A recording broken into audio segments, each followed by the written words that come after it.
Hello guys, good morning. Ito po ang aking ginagawa kahapon. Ayan po. Maraming salamat kay Lord na ito ay nabubuo na ang aking ginagawa. Ito po ay linyada po ito ng aking ginagawa para dyan sa nakatayong insulator, 2 piraso. So yung po ay ang dadaan dito sa aking ginagawa. Ito ay pangalan nito ay cable tray. Ayan po. Maliit siya, 100 po ang kanyang size. Ayan po. So nanggagaling po dito sa ating malalaking cable tray. Ayan, may takip na. Is 300 ang size nito. Ayan, paliko. Ayan. Ayan, paliko.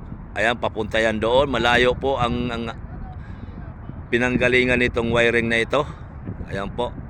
So dito inakyat, papunta rito.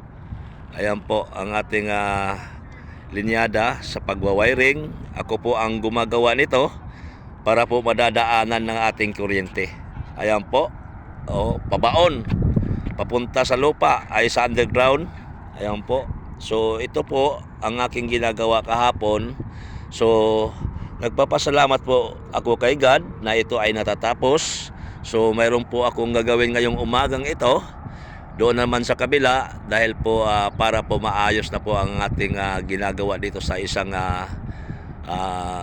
masasabi kong power of the underground. Itong tangke na ito silipin ninyo, napagkalalim po.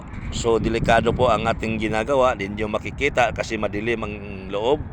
Ayan po. So yan po, nanggagaling po doon yung dadaan ng tubig natin dyan.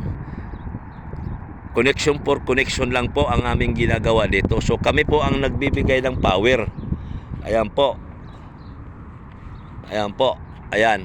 So yan, nabubuo po yan dahil sa aking pagsisikap na magagawa ito. Dahil po mayroon po akong inspirasyon sa buhay. Kaya kahit mahirap, madali po ang gagawin basta mayroon kayong inspirasyon sa buhay. Ayan. Ayan po. Ayan po, maraming salamat po sa inyong lahat. Pupunta na naman ako sa kabila para gumagawa. Ayan po, guys, please subscribe my channel, Tatay Ri Official channel po.